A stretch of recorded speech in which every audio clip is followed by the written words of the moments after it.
With such astonishing differences between the Word of God and the Word of Joseph Smith, it's not surprising that many are confused. Only one can be the true Word of God. So how do we determine which book contains the truth? There are many ways to prove the validity of the Word of God, two of which are the physical facts found in archaeology and the spiritual truths found in prophecy. Let's examine these areas and compare the facts.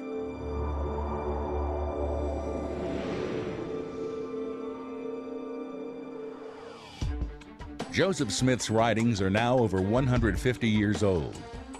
If they are true, then they should be easily validated by historical and archaeological evidences. However, BYU Professor D. Green confesses, no Book of Mormon location is known with reference to modern topography. Biblical archaeology can be studied because we know where Jerusalem and Jericho are, but we do not know where Zarahemla and Bountiful were or are, or any other Book of Mormon location for that matter. It would seem that a concentration on geography should be the first order of business, but we have already seen that 20 years of such an approach has left us empty-handed. Mormon apostle Mark E. Peterson stated in his book, Way of the Master, the Bible is so full of errors one can hardly believe a word in it.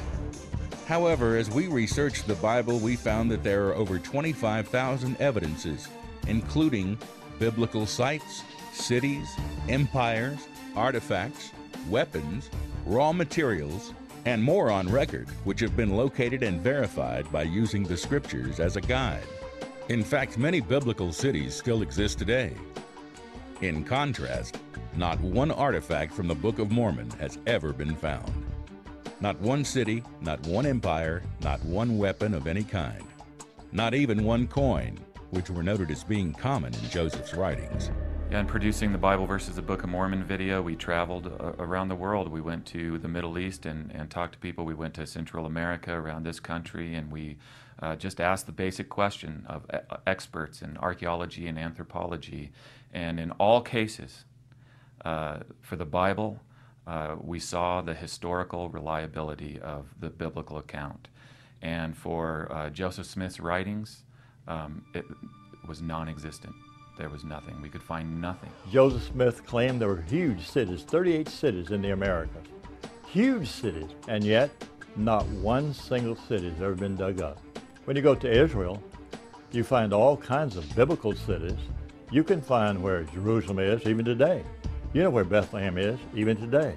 We have historical artifacts, we have the written language, we have engravings, we have cities. You can study Hebrew and Greek.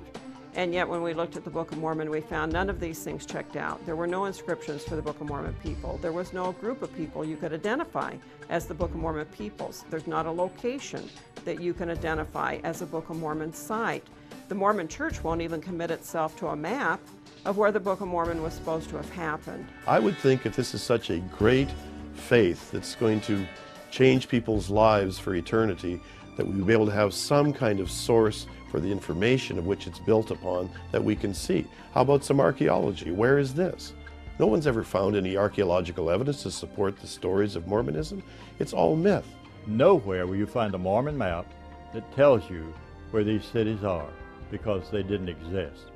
And when you base your faith on something, you're going to spend eternity either in heaven or hell. Would you want to base your eternity on something that is totally unknown? According to the Book of Mormon, on Hill Cumorah in Palmyra, New York, where Joseph once lived, there was said to have been a great battle between the Lamanites and the Nephites. In this war, there were tens of thousands of men who died in battle.